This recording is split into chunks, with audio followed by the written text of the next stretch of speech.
जी, अस्सलाम वालेकुम स्टूडेंट्स। उम्मीद है आप लोग खैरियत से होंगे। तो आज का हमारा टॉपिक है चैप्टर 7 मैनेजिंग ऑपरेशंस। ठीक है,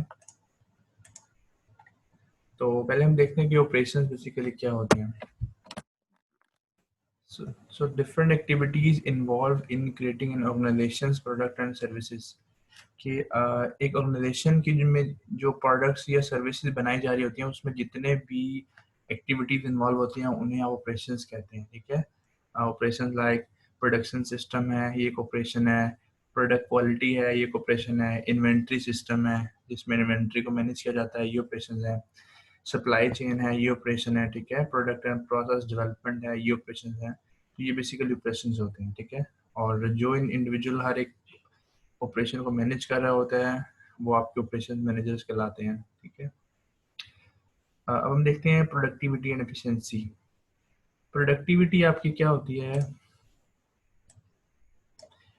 output produce by given input, के एक इनपुट से कितनी आउटपुट आपकी निकल रही है, ये आपकी प्रोडक्टिविटी कहलाती है। ठीक है, मिसाल के तौर पे एक लेबर एक घंटे में कितने यूनिट्स प्रोड्यूस कर रही है, वो उसकी प्रोडक्टिविटी कहलाती है। ठीक है, एक लेबर जो है, आपने एक पर्सन काम के लिए रखा है, वो आपके लिए लेट्स से चेयर्स बना रहा है। ठीक है, तो वो एक दिन में कितनी चेयर्स बना रहा है, ये उसकी प्रोडक्टिविटी हो सकती है, पर डे प्रोडक्टिविटी। ठीक है, सो प्रोडक्टिविटी बेस सिंपली क्या होती है? Output divided by input. कितनी इनपुट से कितनी आउटपुट निकल रही है, कितने यूनिट इनपुट लगाने से कितने यूनिट्स ऑफ आउटपुट आपके बन रहे हैं, प्रोड्यूस हो रहे हैं। उसके बाद यदि प्रोडक्टिविटी ऑफ लेबर, जैसे मैंने एग्जांपल में बात की, unit output divided by some measures of labour input, के कितनी आउटपुट निकल रही है, कितने यूनिट बन रहे हैं। ठीक है, divided by let's say per hour कह लें आप कि एक घंटे में कितने यूनिट्स बन रहे हैं, वो उसकी प्रोडक्टिविटी आ जाएगी, लेबर की प्रोडक्टिविटी। कि लेबर एक घंटे में कितने यूनिट्स बना रही है, वो प्रोडक्टिविटी ऑफ लेबर कहलाएगा। इसी तरह प्रोडक्टिविटी ऑफ कैपिटल, मतलब कैपिटल जो आपने इन्वेस्ट किया हुआ है उसका सेल से क्या रिलेशन है। ठीक है, sales, total sales divided by total capital, जितना आपने इन्वेस्ट किया है। मिसाल के तौर पे आपने कहा जी एक साल में मेरी सेल्स है 1 करोड़ की और मैंने कैपिटल इन्वेस्ट किया था 10 रुपए 10 लाख का। ठीक है, तो अगर पूछा जाए कि प्रोडक्टिविटी ऑफ कैपिटल क्या है, आप कह सकते हैं कि 10 है प्रोडक्टिविटी ऑफ कैपिटल। ठीक है, अच्छा, तो अब हम देखते हैं कि प्रोडक्शन सिस्टम्स क्या होते हैं। Production system, how the flow of work is configured. कि जैसे हमने बात की ऑपरेशंस की, प्रोडक्शन सिस्टम क्या होता है? प्रोडक्शन सिस्टम में होता है कि किस तरह से एक चीज़ प्रोड्यूस हो जाए। ठीक है, आपकी प्रोडक्ट किस तरह से प्रोड्यूस की जा रही है, वो आपका प्रोडक्शन सिस्टम हो सकता है। Flow of work is configured, यानी कि स्टेप बाय स्टेप चीज़ों को किस तरह लिंक करके एक प्रोडक्ट को बनाया जा रहा है, ये आपका प्रोडक्शन सिस्टम होता है। ठीक है, तो ट्रेडिशनल जो प्रोडक्शन सिस्टम है उसमें आपका फर्स्ट वन है जॉब शॉप। जॉब शॉप क्या होती है? Production system use when items are ordered individually.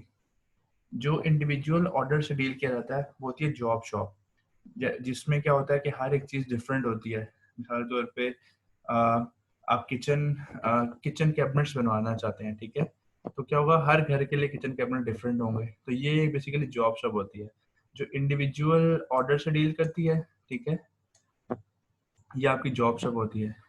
Example,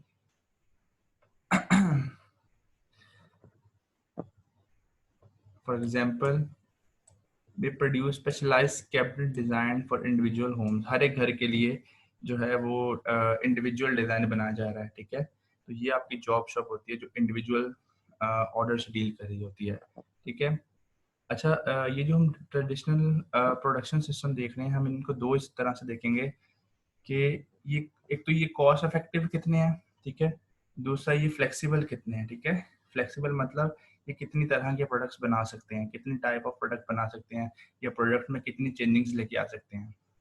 तो जॉब शॉप जो बेसिकली होती है, जॉब शॉप जब क्योंकि ये इंडिविजुअल ऑर्डर से डील करती है तो इसमें कॉस्ट तो ज़्यादा लगती है। ठीक है, क्योंकि हर एक, अगर आपने किचन कैबिनेट बनाना है एक घर का, तो उसका डिफरेंट डिज़ाइन होगा, डिफरेंट मटेरियल होगा, उसकी डिफरेंट डिज़ाइनिंग होगी। ठीक है, उसके लिए टाइम, सारा आपको टाइम फ्रेम रखना पड़ेगा, तो इसमें क्या होता है, कॉस्ट ज़्यादा होती है। लेकिन अगर हम फ्लेक्सिबिलिटी की बात करें तो ये ज़्यादा फ्लेक्सिबल होता है। फ्लेक्सिबल मतलब ये डिफरेंट टाइप्स ऑफ डिज़ाइन बना सकता है ये जॉब शॉप, ठीक है। जितने घरों में जाएगा, जितने घर वाले कैबिनेट बनवाना चाहेंगे, ये उनको वो प्रोडक्ट बना के दे देगा, ठीक है। तो ये फ्लेक्सिबल होता है। अभी आपको ये कॉन्सेप्ट क्लियर हो जाएगा आगे। देन होता है small batch production system used when customers order in small batches, but when each order is different। अच्छा इसमें क्या होता है कि ऐसा प्रोडक्शन सिस्टम होता है जिसमें ऑर्डर जो होता है वो स्मॉल बैचेस में दिया जाता है, ठीक है। बजाय कि इंडिविजुअल एक ऑर्डर हो कि हमें एक घर के किचन कैबिनेट बनवाने हैं, यहाँ पर बैचेस के फॉर्म में होते हैं। मिसाल के तौर पे आपको कोई कमर्शियल जो एक टीम है वो आपको मिल गई, उसने कहा जी कि हम लोग घर बना रहे हैं, 50 घर बना रहे हैं, तो हमें 50 जो है वो चाहिए, 50 कैबिनेट चाहिए हमें, ठीक है। तो वो बेसिकली एक स्मॉल बैच होता है, ठीक है। स्मॉल बैच, अब स्मॉल बैच में अगर वो देख कॉस्ट इफेक्टिवनेस देखी जाए तो क्या होता है, क्योंकि ये 50 कैबिनेट्स मिसाल के तौर पे एक तरह के हैं, तो इसमें क्या होगा, आपको एक दफ़ा डिज़ाइन करना पड़ेगा, मतलब एक तरह की डिज़ाइनिंग प्लानिंग करनी पड़ेगी कि हमने ये डिज़ाइन बनाना है। उसके हिसाब से आप सारे का सारा मटेरियल आ जाएगा, उसके हिसाब से कटिंग हो जाएगी, उसके हिसाब से वो डिज़ाइन बना देंगे, ठीक है। तो अगर कॉस्ट के हवाले से बात की जाए तो जॉब शॉप से कम कॉस्ट आती है यहाँ पर, ठीक है। लेकिन अगर फ्लेक्सिबिलिटी की बात की जाए तो यह जॉब शॉप से कम फ्लेक्सिबल होता है, ठीक है। जॉब शॉप में तो हर एक बंदे को इंडिविजुअल मिल जाती है डिफरेंट प्रोडक्ट, लेकिन स्मॉल बैच में क्या होता है, बैचेस की फॉर्म में मिलती है, 10 यूनिट्स एक जैसे, 20 यूनिट एक जैसे, 50 यूनिट एक जैसे, ठीक है। अच्छा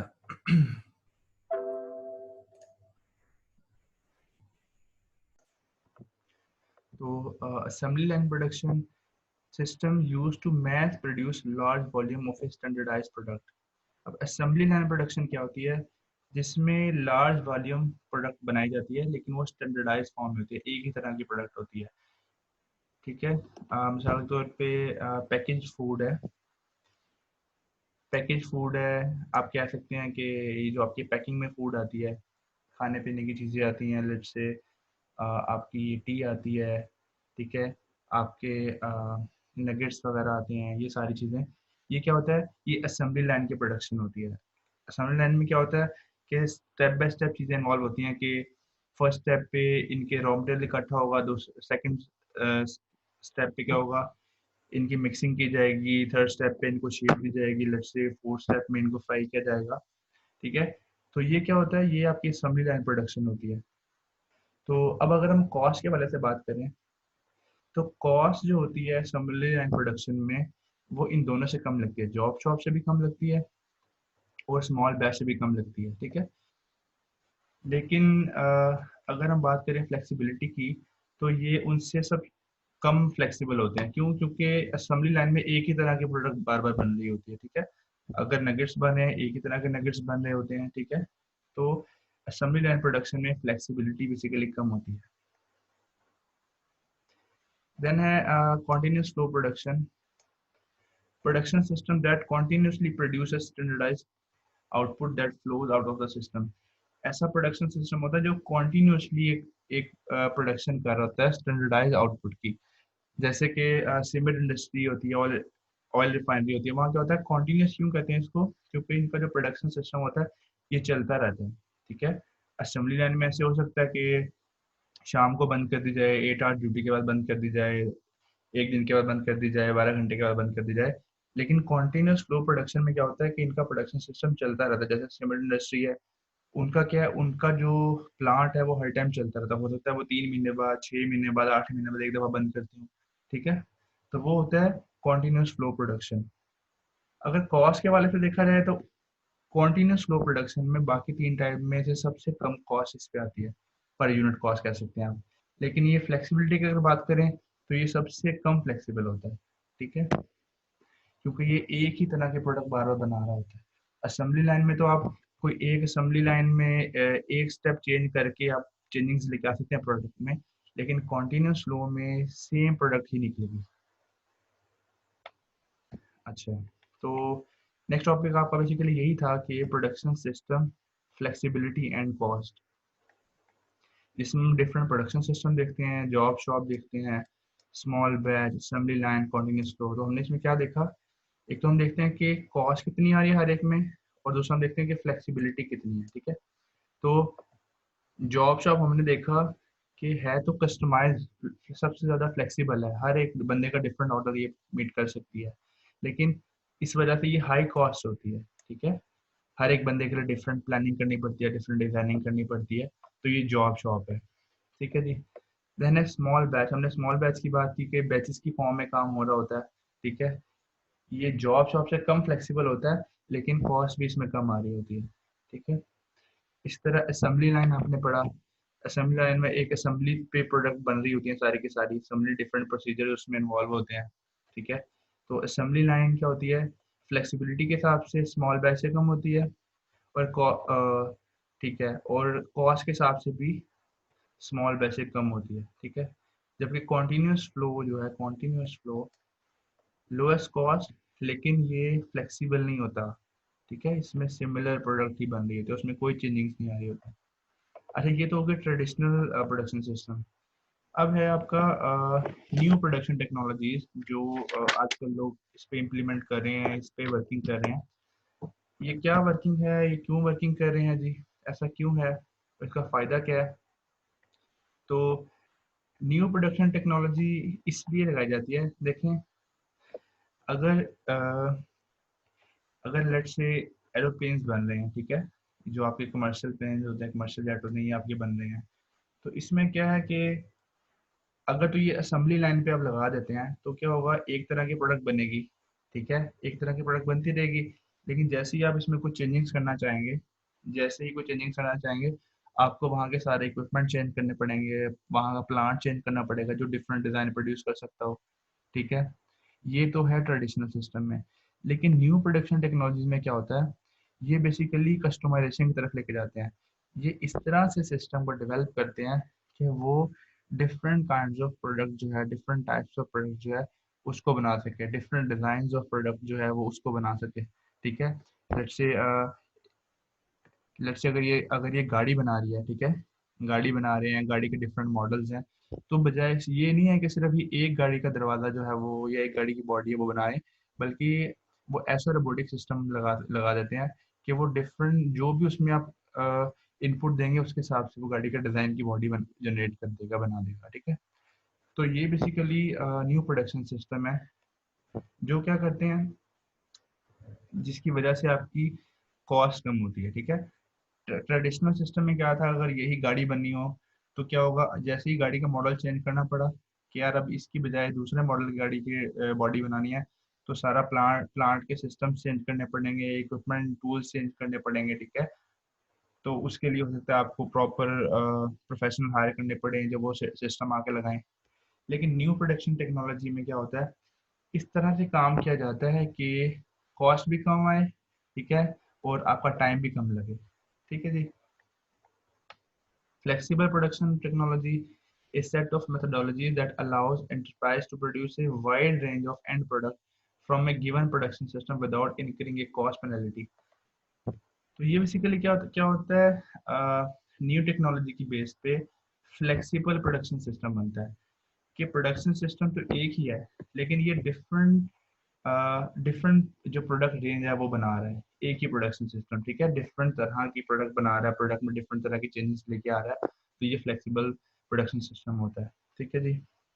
आप एग्जांपल ले सकते हैं, लेट्स से गाड़ी की एग्जांपल ले सकते हैं, जहाज की एग्जांपल ले सकते हैं, ठीक है। और जब आपका प्रोडक्शन सिस्टम फ्लेक्सिबल होता है, फ्लेक्सिबल मतलब वो डिफरेंट काइंड्स ऑफ प्रोडक्ट बना सकता है, एक तो बहुत ज़्यादा मिकदार में, और दूसरा हर एक बंदे के लिए डिफरेंट प्रोडक्ट जनरेट कर सकता है। तो ये मैस कस्टमाइजेशन की तरफ लेके जाता है। कस्टमाइजेशन सिंपली ये होता है कि जो बंदा जिस तरह की प्रोडक्ट चाह रहा हो, उसके लिए वैसी प्रोडक्ट बनाई जाती है, जो बंदा जैसी प्रोडक्ट चाह रहा हो उसके लिए वो चेंजेस ला के उसको प्रोडक्ट बना के दी जाती हैं। तो जब आपका ये फ्लेक्सिबल प्रोडक्शन सिस्टम होगा, तो आप मैस कस्टमाइजेशन कर सकते हैं, यानी कि हर बंदे को, हर एक पर्सन को डिफरेंट टाइप ऑफ प्रोडक्ट बना के दे सकते हैं, ठीक है। अच्छा, देन आपका टॉपिक है जी मैनेजिंग इन्वेंट्री। इन्वेंट्री को किस तरह से मैनेज किया जाता है, ठीक है। लेट्स से आप आप एक साल में 1 लाख यूनिट सेल करते हैं एक प्रोडक्ट के, तो उसको आप कैसे रखेंगे, कितनी मिकदार में मंगवाएंगे? क्या ऐसा है कि आप एक दफ़ा में सारे के सारे प्रोडक्ट मंगवा लेंगे? ठीक है, आप 1 लाख यूनिट एक ही दफ़ा में मंगवा लेंगे? क्या ऐसा है कि आप एक दफ़ा में 1,000 यूनिट्स मंगवाएंगे? ठीक है, तो इससे होता बेसिकली क्या है, लेट्स से आप एक दफ़ा में 1 लाख यूनिट मंगवा लेंगे, तो आपको 1 लाख यूनिट रखने के लिए आपको स्पेस चाहिए होगी, आप उसके लिए प्रॉपर एक स्टोरेज अरेंज करेंगे, ठीक है, उस पर आपका एक्सपेंस आएगा। फिर आप सोचते हैं कि यार मैं एक दफ़ा में नहीं मंगवाता, मैं हर एक एक हज़ार करके हर कुछ दिन बाद मंगवा लिया करूँगा, ठीक है। तो इसमें क्या होगा, अब जब आप इन एक दफ़ा बार बार ऑर्डर करेंगे तो आपको ऑर्डर कॉस्ट आएगी, ठीक है, ऑर्डर कॉस्ट आएगी, जाएंगे लेने सामान वहां से लेके आएंगे, तो आपको हर दफ़ा खर्चा करना पड़ेगा। फिर आप कहेंगे यार अगर मैं 1,000 ऑर्डर कर रहा हूँ एक दफ़ा, तो मेरे तो 100 दफ़ा ऑर्डर करना पड़ेगा और मुझे हर दफ़ा कॉस्ट लगानी पड़ेगी ऑर्डर करने के लिए, तो ये तो मुझे महंगा पड़ेगा। तो फिर आप वो ऐसी कौन सी क्वांटिटी है जितनी आप मंगवाएंगे, ठीक है, जिससे आपको ज़्यादा स्पेस भी अरेंज ना करनी पड़े उसके लिए, ठीक है, आपको ऑर्डर ऑर्डर कॉस्ट भी ज़्यादा ना लगे, ठीक है, तो वो होती है आपकी इकोनॉमिक ऑर्डर क्वांटिटी, ठीक है। ये सिंपल एक फार्मूला है जिसमें अपनी रिक्वायरमेंट पुट करके आप देख सकते हैं कि वो कौन सी ऐसी क्वांटिटी है, वो कितनी क्वांटिटी है जो आपको मंगवानी चाहिए जो आपके लिए बेनिफिशियल है। तो उसका ये सिंपली फार्मूला है, E O Q economic order quantity square root of 2 into D into F C divided by variable cost into inventory holding cost. अब ये क्या चीज़ें जी आपकी, डीज एनुअल डिमांड, ठीक है, कि आपकी एनुअल डिमांड कितनी है, साधारण तौर पे 1 लाख एनुअल डिमांड है, आपकी फिक्स कॉस्ट कितनी आ रही है, ठीक ठीक है, फिक्स कॉस्ट इन प्रोड्यूसिंग या प्रोक्योरिंग इन्वेंट्री, वो आप यहाँ पर लिख देते हैं।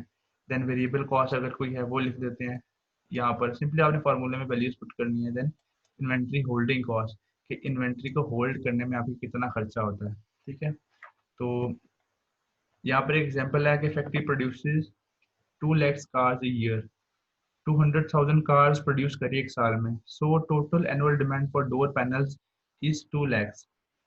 तो इस 2 लाख गाड़ियां बनाने के लिए 2 लाख डोर पैनल्स चाहिए इनको, ठीक है, मतलब एनुअल डिमांड इनकी 2 लाख है। Fix cost of setting up equipment in the stamping shop to produce a panel is 10,000। जो फिक्स कॉस्ट इस पे आ रही है, ठीक है, वो आपकी 10,000 है। देन वेरिएबल कॉस्ट जो है हर एक पैनल की वो 50 है, जितने पैनल होंगे उसके हिसाब से 50 पर यूनिट वेरिएबल कॉस्ट होगी। देन इन्वेंट्री को होल्ड करने में जो आपकी कॉस्ट आ रही है वो है 20% ऑफ वेरिएबल कॉस्ट, ठीक है, जितनी वेरिएबल कॉस्ट लग रही है उसका 20%। तो इस हिसाब से इस बिजनेस का ईओक्यू कैसे निकलेगा, economic order quantity values put करेंगे simply 2, then annual demand 2 lakh, ठीक है, देन फिक्स कॉस्ट 2 को मल्टीप्लाई करेंगे हम एनुअल डिमांड से, इसको मल्टीप्लाई करेंगे हम फिक्स कॉस्ट से, देन इसको हम डिवाइड कर देंगे, किससे डिवाइड करेंगे हम, वेरिएबल कॉस्ट यानी कि 50 multiply by inventory holding cost जो कि 20% ऑफ वेरिएबल कॉस्ट है। तो हम इसमें सिंपली क्या करेंगे, 50 का, क्योंकि 50 का 20% है, 50 इंटू 0.20, ठीक है, तो ये आ गई हमारी 20,000, कि हमें 20,000 यूनिट्स जो है वो एक दफ़ा में मंगवाना चाहिए, या इस बिजनेस को ऐसा नहीं करना चाहिए कि एक दफ़ा 2 लाख यूनिट मंगवा ले इकट्ठे, या ऐसा नहीं करना चाहिए कि 1,000 यूनिट मंगवाए हर हर कुछ दिन बाद, या 2,000 या 5,000। इनके लिए बेस्ट सिचुएशन ये है कि ये 20,000 यूनिट्स मंगवाएं, ठीक है, एक दफ़ा में। तो अगर 20,000 यूनिट एक दफ़ा में मंगवा रहे हैं, टोटल रिक्वायरमेंट 2 लाख है, तो टोटल कितने ऑर्डर करेंगे एक साल में, सिंपली ये 20 ऑर्डर करेंगे एक साल में, ठीक है। अच्छा, देन है just in time inventory system. Just in time inventory system basically ऐसा इन्वेंट्री सिस्टम होता है जिसमें आप अपनी इन्वेंट्री को होल्ड नहीं करते, इन्वेंट्री को अरेंज नहीं करते, ठीक है, इन्वेंट्री पहले से परचेज करके नहीं रखते, बल्कि जैसे ही आपको इन्वेंट्री की जरूरत पड़ती है फ़ौरन से आप इन्वेंट्री लेते हैं और उस पर प्रोसेस शुरू कर देते हैं। मिसाल के तौर पे आपके विजिटिंग कार्ड्स होते हैं, इनविटेशन कार्ड्स होते हैं, वेडिंग इनविटेशन कार्ड होते हैं, उसमें क्या होता है, शॉप वाले क्या करते हैं, उन्होंने सिर्फ सैंपल रखा होता है, ठीक है, जैसे ही आप उन्हें ऑर्डर करते हैं कि यार मुझे इस डिज़ाइन में कार्ड्स बना दें, वो फ़ौरन से शॉप मार्केट में जाते हैं, उस डिज़ाइन के वो पेपर्स उठाते हैं या कार्ड उठाते हैं और उसको पे लाके प्रिंटिंग कर देते हैं। तो ये होता है just in time inventory system, just in time inventory system, कि जैसे ही ज़रूरत पड़ी उसी टाइम वो इन्वेंट्री परचेज की और उसकी प्रोसेसिंग शुरू कर दी, ठीक है। Then buffer stock simply inventory held for some unexpected contingency.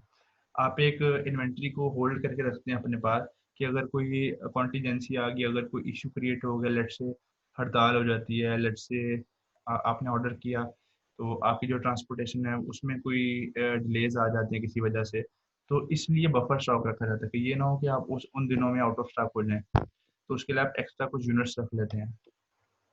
ठीक है।